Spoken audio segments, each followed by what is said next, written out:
Welcome to Her Script, inspiring you to empower yourself, champion others, and discover your role models in the dynamic world of life sciences. I am your host, Kara Pepler. In each episode, we sit down with remarkable women leaders at the forefront of healthcare innovation, from research and development to medical affairs, business development, and beyond. Discover bottom-line solutions to break through glass ceilings, overcome gender bias, and score your own path to success. Whether you're a seasoned professional in the biopharmaceutical industry or someone just starting their career, tune into Her Script and be inspired to lead in one of the most vital sectors of our society.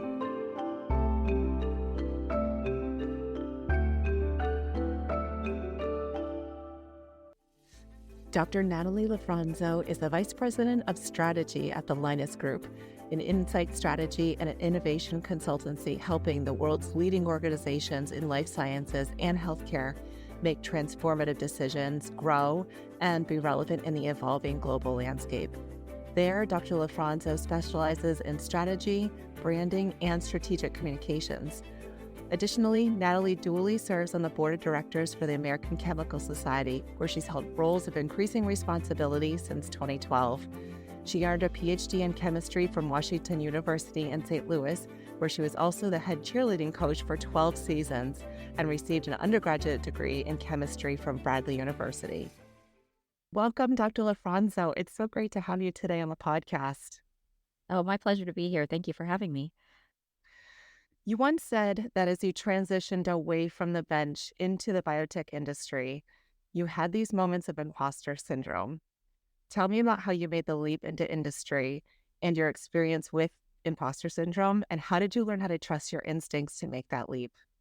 Yeah, absolutely. I feel like as women, we suffer from imposter syndrome even when we're not making a career transition. So hopefully this isn't too different from what others have experienced. But in this particular case, I think my biggest concerns were around business acumen. So at first, because I didn't have any formal business training, I didn't have a business degree like an MBA, it almost made me feel like I was a scientist pretending to be a business leader.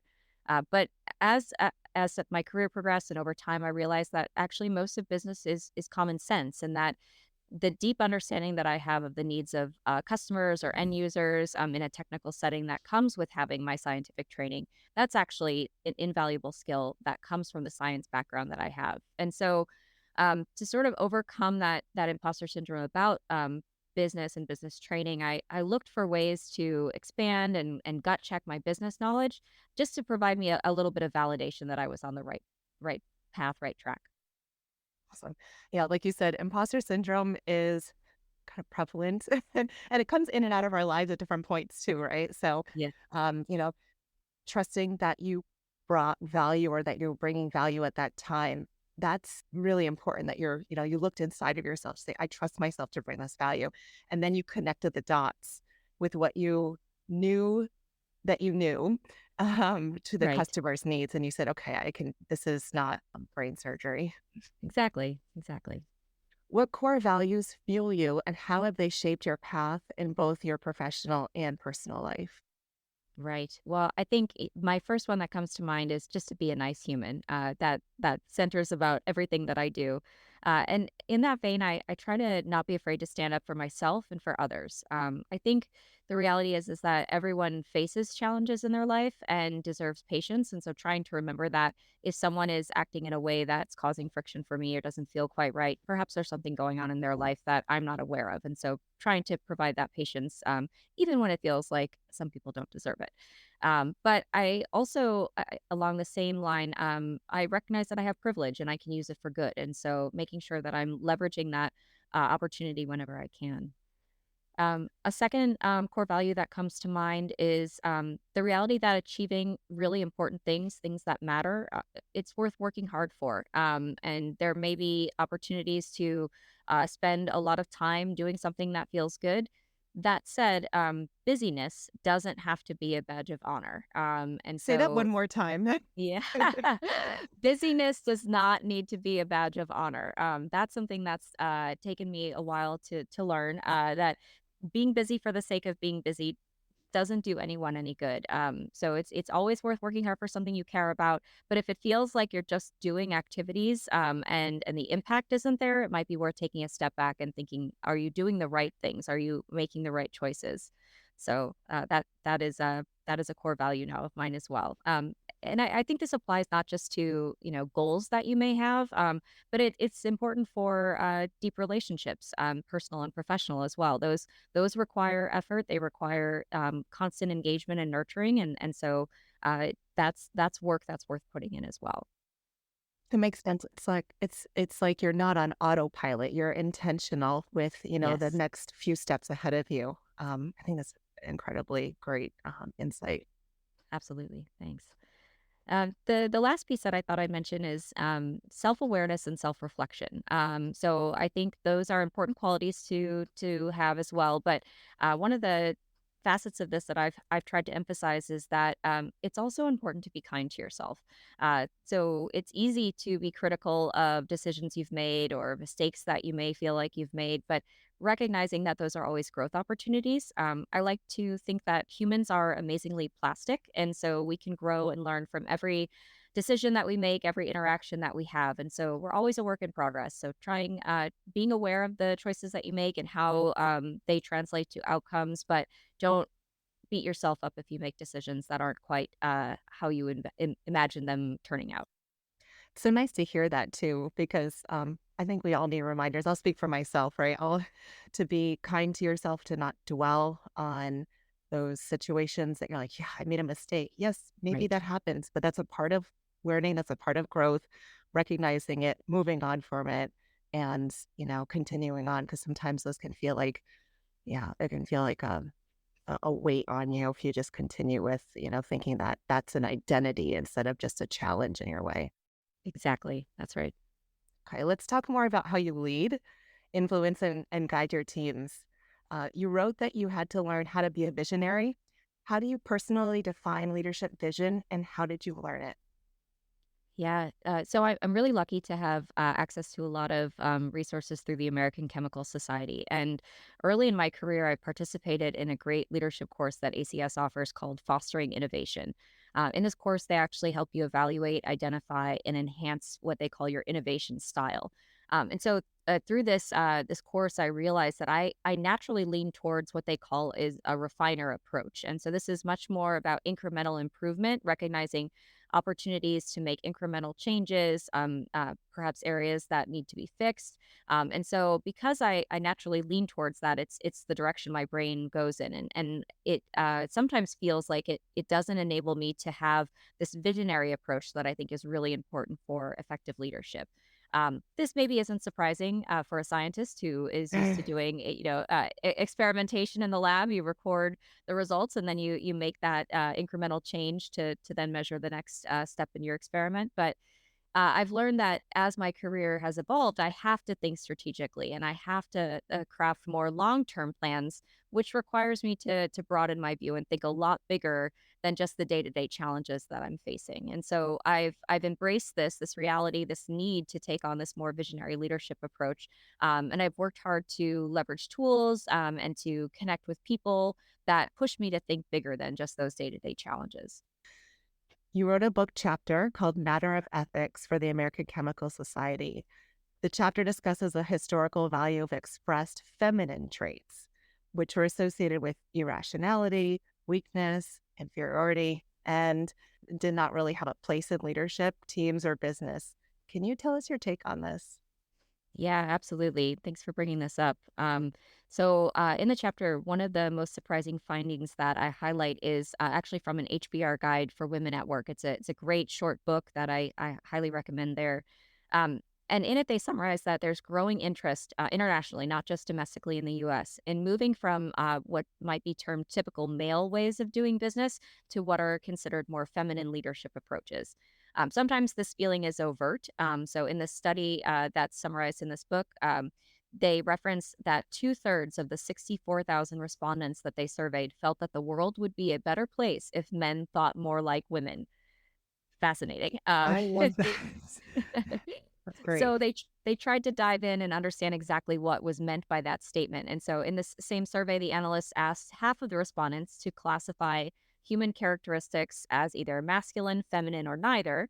And then the other half of the respondents were asked to rate these same words without assigning them to gender relative to their importance to leadership and other measures of success in business.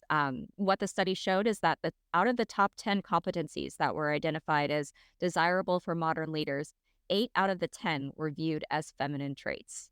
Pretty awesome. 8. That's incredible. Yes, more than a majority. So I have actually those competencies up in front of me, and I'm just going to share a couple of them for the listeners because I think they're great.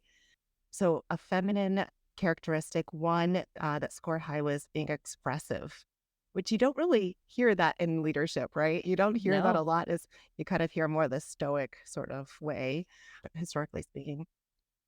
Being flexible, another big huge, one, surprising, huge. right? Being Mhm. flexible, patient, intuitive, which is an awesome one. I love this addition of intuitiveness is hitting the top 10 and being collaborative. So these traditional feminine traits are scoring high, and it's really nice to be able to see that they're making the list.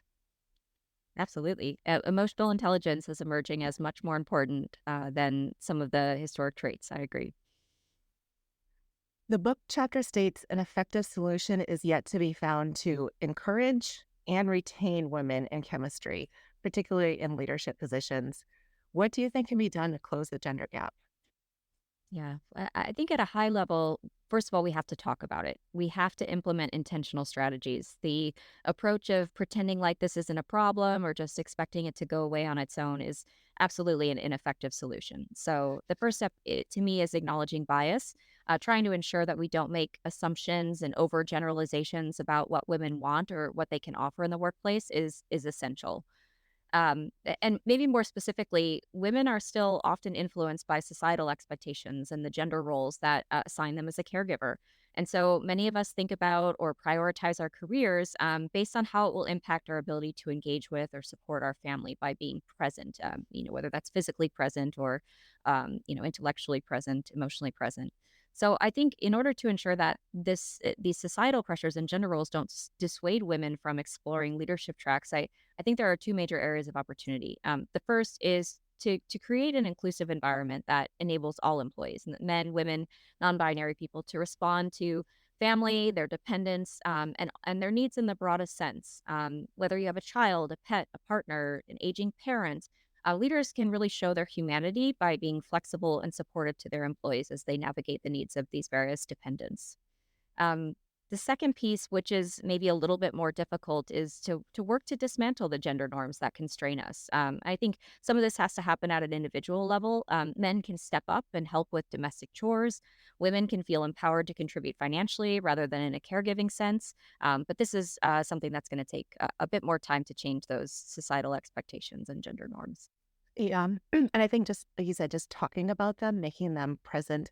I remember there's a colleague that I used to work with, and she's the one who works. Her husband is a stay-at-home dad. Shout out to those families, right? Too. Yes, Um, and she was telling me that her husband takes the kids to school and back, takes care of buying the clothes for the kids. She even told me, she's like, I don't even know what size my kids are. He keeps up with it. So it's awesome. even just having that conversation and being vulnerable and just saying, "Hey, this is our family dynamic," and sharing that experience, that was impactful on me. Hearing that that's not really technically the norm that you hear all the time. Right. Can you share a personal story or experience where maintaining your integrity posed a significant challenge, and how did you navigate through it? Yeah, this is an interesting topic. So I think you mentioned in my introduction that I was a college cheerleading coach for over a decade. That was one of the most transformative experiences in my personal and professional life. I'm very, very grateful for that opportunity. I made lifelong friends, learned many invaluable lessons in that process, and some of the most impactful actually came at the very end of that coaching career. So I had flagged a safety issue to the administration and no action was taken. So I took action. I stood up for what I knew was right, both for the institution and for the athletes that I am responsible for. Unfortunately, I was not taken seriously. And in fact, my actions were further criticized. And so I had to step back at that point and think about this dynamic that I was in. And I realized that if my values don't align with the administration, and this is, an environment where there is a chance of injury and other challenges that come with any sport or, athletic situation. And if they didn't have my back in the event that something happened, I didn't feel comfortable putting myself at risk and putting my student athletes at risk. And so, because of this, I felt obligated to take a stand. And this was the year that I resigned from coaching. And this was a really difficult decision. I had invested a lot of time and energy, both in the program and in the athletes that I was coaching. But I needed to know that I was aligned with my administration fully and that I had their support, particularly on a topic like this, safety. That's so important. And so um, that is a really tangible way. I feel like I showed my integrity, but it was very, very difficult. I can imagine. I mean, something that you love and you care about for so long, and you felt, like you said, this responsibility for the athletes that had to have been difficult. How did you develop the courage to stand up for yourself? Yeah, I'm lucky that the cheerleading programs that I came up through, that I was sort of raised in as a student athlete, safety was a core value of all of those programs, and so it had been really put into me that safety, both in learning a new skill, executing a skill, putting new people into skills, all of it was paramount to the program and the sport in general being successful. That the impact of our choices extends beyond just our mat, but really how, the world perceives cheerleading. And so this was something that was important to me at the core of me being a cheerleader and a coach. And so I think this is something that was very easy to stand up for because it was so internal to me. But I was also very lucky that I had two assistant coaches or co-coaches that were there with me through this process. And while I was the head coach, and so I was the one at the forefront of this, I had their both moral support and emotional support to talk through these situations and just got checked that they were in alignment. And so they resigned in addition with me, and so we made the decision together, which was that was good to have that support. Yeah. Yeah. In today's fast-paced and competitive industry, do you think it's becoming more difficult for people and organizations to uphold a high level of integrity? Oh, yeah. I don't know that it will ever be easy necessarily to act with integrity. I think about the phrase, what is right is not always popular, and what is popular is not always right. I think it was Einstein that said that. It's probably true that our integrity and decisions, and those of organizations as well, are more on display today with how interconnected the world is. And I think that employees also feel more empowered to decide where they work based on these values and the integrity of their employers. And so they have individual core values and they have cultural expectations that they want to see aligned with their place of employment or the organizations that they choose to support. And so I think it's more difficult to avoid or minimize the impact that integrity has on an organization and its leaders today than it was Mm. historically. How can women cultivate and strengthen their own sense of integrity, especially in situations where there might be external pressures or temptations to compromise? Yeah, I think our circle is really important here. Finding mentors and friends who know you authentically, know you who you are at your core, and will support you to do what's right is incredibly helpful in these situations. I actually have a little note in front of me that came with flowers from a friend, and that this person will get a shout out later. It says, the note says, "You are strong, you are powerful, you got this." Simple acts like this are so meaningful, can help us remember that we do have the ability to say no. We do have the ability to do what is right, even if it's difficult. And so, opening up to people, again, cultivating, nurturing those relationships is so important to having the support system when you need to stand up for what you think is right. In your experience, how do different leadership styles influence team dynamics? I think leadership is not a one size fits all. I was actually just telling one of my direct reports this the other day. That the reality is that everyone leads differently, and everyone needs something different from their leaders.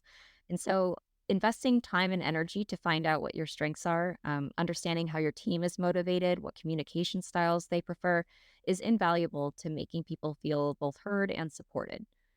I also think it goes in both directions. Learning how to manage up by understanding your line manager's preferences can also help you advance more quickly, make you be seen more as a leader, even if you're not in a formal leadership position. So, again, I think this is very much a reciprocal situation where learning how to lead and learning how to support your leaders can be very beneficial. As a leader, how do you set the conditions for more people and more varied people to thrive so that everyone feels like they belong? Yeah, I think building on what we were just talking about, taking the time to listen, observe, understand people's strengths and the areas that they might need a little bit more support in is very important. I like to try to understand what motivates them and what challenges them, what makes them feel fulfilled. And importantly, I try not to expect others to like or be motivated by the same things or be good at the same things that I am. And actually building that diversity into a team can really help make the team more powerful. And so being intentional with this and thinking about bringing together broad perspectives and backgrounds can be really powerful in making the team even more successful. Yeah, simply stated, you can't make a pie or a cake with the same ingredients. That's You gotta right. have varied ingredients. Yeah. Indeed. Do you have any unique or innovative team building activities that you found particularly effective?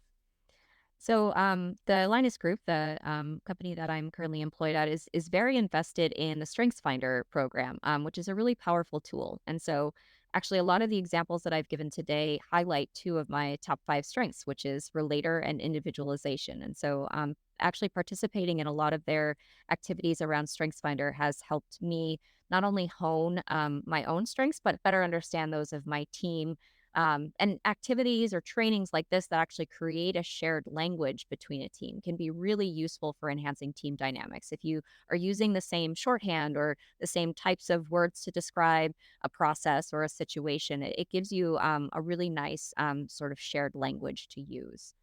And then I would be remiss if I didn't mention that I also love to tap into my cheerleading toolbox and do some fun team building activities that might be a little bit silly or just get people moving. And so, especially if you have competitive folks on the team, sometimes those can be really fun to watch people's personalities come out. Oh, can you describe anyone? Do you have a favorite one? Sure. There's a activity called Team Machine where you split your team into two groups, or you can even just have one team where someone is the judge or the observer, and you give that team a machine or a process to try to build with their bodies and their sounds. So you could ask them to be a vending machine, for example, and they have to somehow demonstrate all of the motions of the vending machine with their bodies and with their sounds. And then the other team or the observer has to guess what it is. And it's very fun to see people's creativity come to life and just see people be a little bit silly. I've never heard that one before. That's a good one. It's fun. All right, let's transition a little bit to mentorships. What does mentorship mean to you personally, and how has it played a role in your own professional journey? I think mentorship can manifest really in two ways. The first one that I'll mention feels very easy, and the other seems a little bit more challenging, but they both provide some really great growth opportunities. The first one, the easy one, is based on relationships. I have deep friendships. I look to these mentors regularly for support. They often validate my decisions, offer useful advice, or maybe even gently challenge some of the assumptions that I've made. With the other type, the more difficult type, the relationships we have may come with friction or challenges, and it sometimes may make me feel uncomfortable. And I may not even agree with or want to emulate the decisions or the character of the person that I'm interacting with. But that interaction provided a deep learning opportunity, strengthened my resolve in who I am, made me better understand those core values that we talked about. And so I can't help but consider those folks mentors in their own way because of how impactful those learning opportunities are, perhaps sometimes even more than those positive interactions. But I think this might also be my optimistic way of looking at challenging situations and turning them into positives. That's awesome because you're the first person I've spoke to that I can remember that really puts people who you feel challenged by into the mentorship bucket. And usually you just sort of say they're a challenge, kind of get through it, but you're sort of using them as a tool for reflection in a way, it sounds. And Yeah, why why not? not? I think that's amazing. And I really like that spin. That's, like you said, that positive spin on it. You're passionate about helping others carve out career paths that suit their strengths and interests. What are some examples about how you do that? Yeah, I'd say I have a formal path and then a more informal path. Formally, I actually participate in the American Chemical Society's Career Consultant Program. This is a free benefit for ACS members. We have a group of volunteers who come from a variety of different backgrounds. That could be academic scientists, industrial scientists, government scientists, and then what we like to call non-traditional, which I really dislike that word. So I prefer to call them non-academic and non-laboratory careers. And so I end up actually talking to a lot of folks who are thinking about making this transition. And there isn't a lot of resources that are provided in academic settings about these non-academic careers, and especially the careers away from the bench, just primarily because academicians don't often encounter those. They've been formally trained in their own career path and they're much more familiar with that. So it's really fun in this program to introduce either early career scientists or scientists who are looking to transition careers to the myriad of opportunities that are away from the bench, and we'll take scientists into more leadership paths or consulting paths, and so many different ways that scientists can contribute. So that's the more formal way, but informally, you probably can tell I love talking about this, and so I often get introduced to folks in my network. I'm always happy to have a chat with someone or take a peek at their resume. I do consider myself an introvert. And so when I meet someone, I tend to immediately jump into topics of importance rather than surface level or small talk. I don't really want to talk about the weather. I probably want to talk about how to change the world and help you do the same. So always happy to have a conversation in that vein. You know what's surprising to me? I'm on my own sort of journey learning about, leaders like yourself. And what's surprising to me is that not all leaders are extroverts. And, I love that I hear from yourself and others that, you're sort of establishing yourself, confidently and you're saying, hey, I'm an introvert. So I'm really garnering my own appreciation for this and reestablishing my own sort of comfort with myself being an extrovert or an introvert. Wonderful. Are there any unique challenges that women face in seeking mentorship? Yeah, the reality is that women are still underrepresented in leadership positions. And so finding the right mentor whose path you want to mirror may be difficult or impossible to find. But being open to learning from every interaction, as we talked about, both positive and negative, is a great way to start the journey. And so even if you can't find someone who's doing exactly what you think you want to pursue, having open conversations with people who have navigated different career transitions or have followed a path that looks similar to what you're interested in is a great way to start. What advice do you have for women seeking mentors, especially women trained chemists? The most important thing is not to be afraid to ask for advice or request time to meet with someone. Ask for a phone call, informational interview, Zoom call. But I think in that process, expect that you may need to be flexible. We all have very busy lives, and so it may not be scheduled immediately, or it may, take a couple of emails to get something scheduled. So ask for the advice, follow up on the request, but be flexible in arranging that. And then when you do have the opportunity to meet with someone, come with a clear ask, a set of questions that you want to explore, help guide the conversation in a way that benefits you because certainly everyone enjoys talking about themselves and, could probably spend a long time going down a path that may not be helpful to you, but then that's not a very satisfying interaction for the mentor. And so make sure that you understand what you're hoping to get out of the conversation so that you can help guide that mentor to what you're looking for. I think also look for mentors who come from a variety of different backgrounds and experiences so they can provide new ways of looking at the world. Yes, validating your expectations is nice, but again, it's probably not a great opportunity for growth or expanding your horizons. So don't be afraid to look for people in places that perhaps you wouldn't necessarily gravitate towards because they'll probably give you some advice that you wouldn't have encountered otherwise. And then the last piece of advice I think that goes along with what we've been talking about in challenging situations is that you also don't have to take every piece of advice that's given to you. And so if you're in one of these situations and your gut is telling you that this doesn't feel right for me, and even though this person is adamant that this is the right path, if you evaluate it and you think through it and you're confident that that piece of advice is not appropriate for you, trust that gut and, move forward in a way that feels Yeah. authentic to you. I like that because, it doesn't mean that everything that somebody tells you is a true reflection of yourself. They're only seeing a part of you and giving their own sort of personal analysis based on how they see you may not be exactly entirely accurate. So it took me a long time to remember that I can assess that myself and not have to take it as face value. Absolutely. Feedback is a gift, but sometimes we can return those. Yeah. Keep the receipts. Yep.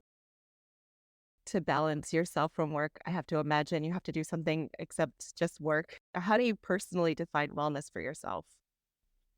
For me, wellness is really about understanding what my mind and my body need to feel at peace, and honoring that life is about balance. And I don't think it's the same for everyone. I think it might be a little bit different for everyone. I've learned that I personally need a combination of quiet or alone time. I also need to be mentally challenged and feel like I'm stretching myself beyond what I'm capable of today. And then finally, I need emotional connection in my life, and that can come in many forms from different relationships in my life. I've also found that for me, exercise is good, but it can take on many forms of movement, and I try not to define it too rigidly and get disappointed with myself if I can't keep a specific regimen that I'm hoping for. And then I strive to eat regular, well-rounded meals, but I also enjoy exploring food and cocktails, and sometimes those are delightfully sugary or a little bit rich. And so, for me, there's always room for dessert on my plate. What's your favorite dessert? Ice cream would be at the top, yeah. I Yes. also love sour candies, but those are more of a snack than a dessert. Noted. Can you share any personal experiences where you've struggled with work-life balance? And are there sacrifices that you had to make, or did you just find equilibrium all the way through? The first example that comes to mind is, when I worked for a UK-based company. The nature of the time difference itself made it very difficult. When I woke up, their day had already started, it was in full swing, and so I often felt this pressure to jump right in immediately as soon as I woke up on my phone. But the reality was is I would still have a full day of work ahead in my time zone, and so this approach of jumping right in was really unsustainable. Um, the second thing is that I have a very deep sense of loyalty to the organizations I work for. And I also like working for small, early stage companies. And when an organization is in a high growth stage, there's often more work than there are people. And this can be a recipe for burnout if you don't remember that you have to prioritize rest and you have to take breaks when needed. So I think in for both of these situations, I really had to learn that not everything is urgent. And I actually structure my to-do list now in a way that what's important, what's urgent, what can be tackled very easily, and then what are the nice to haves that as time permits I can take on. And this has helped me to better structure my own day. I have to be very cautious in letting others dictate how my day is structured. I was just looking for that little chart. It's a 2 by 2 Yes, little diagram. It's like what to delegate, what to do right now, what to do later, what not to do at all, or something like that. absolutely. Do you have any particular advice for anyone trying to prioritize their well-being amidst all of these demands of work? I'll reinforce the point I made above, which is prioritize rest. So see it as an essential part of your productivity. Encourage friends and family to remind you of this in the event that you forget. I have learned that I'm absolutely fresher when I come back from a mental or physical break, and I work more effectively in that setting. Burnout is real, and you have to learn to recognize the signs in yourself and respond to that before it becomes more of a problem. Yeah, 100%. Okay, so fun questions. Do you have a favorite like productivity gadget or tool that you can't live without? Yeah, it's pretty old school, but I can't live without my Google Calendar. It keeps my life organized, makes sure I know when I'm supposed to be where. It sends me reminders if I forget about something. And so my own Google Calendar, sharing my Google Calendar with other people really keeps my life on track. So it's not fancy, but it does the trick and it's fantastic. I did try for a period of time habit tracking. We actually read the book Atomic Habits as a team in 2023. And so out of that came this idea of habit tracking. I gave that a go. It really was not for me. And I Yeah. mentioned that here actually just to say that if you've tried it and it didn't click for you, don't feel like a failure. It certainly doesn't. It doesn't work for everyone, and I've learned to be okay with that. So and then I'd say on a more professional level, I'm a big fan of OKRs for goal tracking. These are objectives and key results. It's It's kind of an evolution of SMART goals. And I see it as more flexible and responsive to changing priorities. Again, working in early stage, fast growing companies, you have to be able to respond quickly when priorities change. And so I really enjoy using OKRs to learn about what's important in this quarter, but also being able to think about the longer term goals for annual goals or even 5-year goals, things like that. Mm. All right, now it's time to shout out to some people that are women leaders. It's people who you can cast a spotlight on who have influenced your journey, or even others that you see as rising stars in the making. Yes. So I have four to mention. These are in no particular order, just as they came to my mind.